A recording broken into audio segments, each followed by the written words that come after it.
Now joining us this morning to talk finance is Managing Director of DLG Wealth Management, Andy Guzzetti. Andy, thank you so much for being with us this morning. Good morning, Kate. We're going to be talking about RMDs. First of all, what are those? Required minimum distributions from IRAs, 401k plans, and other types of qualified plans. At the end of the year, we might like to make sure that everybody is taking what they should, so I have some numbers for you just to remind people.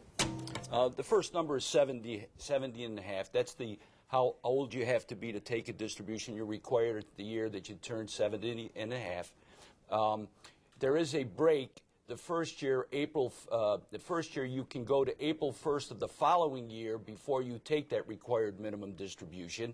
That will allow you to have some time. But remember, if you do that, then let's say you were 70 and a half in 2011, and you waited till April 1st, 2012, remember that you also have to take your 2012 distribution during 2012.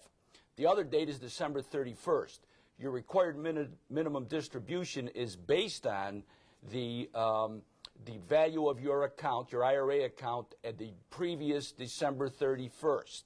And the other number, 50%, is one you have to watch out for.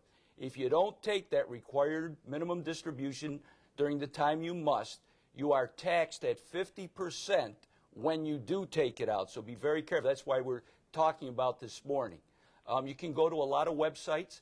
The websites will show you a RMD calculator at dlgwealthmanagement.com.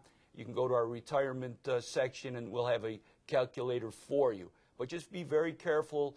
They're based on life expectancy tables, and make sure you're using the right life expectancy table.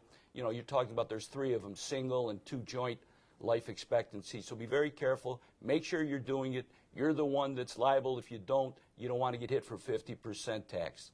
Now, again, why can't people just let their money sit and wait? Why does the government want people to take out these minimum numbers? 3-letter taxes. Of course. They want that money out, and so they give you some time to build it, tax deferred, but then at 7.5 they're saying, we want to start grabbing some taxes on that.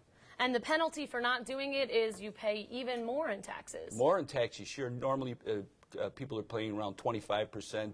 You're looking at 50%. So that's quite a bit. You might as well do it right the first time around. Sure, yeah, and that's why it is your liability to do it. You have banks and brokerage firms that will send out the number, but make sure you take a look at it. Make sure you know that's the exact amount you're required.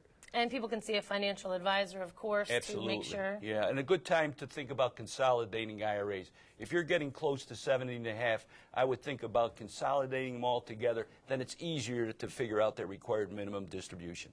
Okay, sounds good. Thank you very much. Of course, if you have any money questions, send us an email or post your question on our Facebook page. You can find us at Fox 23 News in the morning. And maybe your question will be answered next week right here on Money Mondays.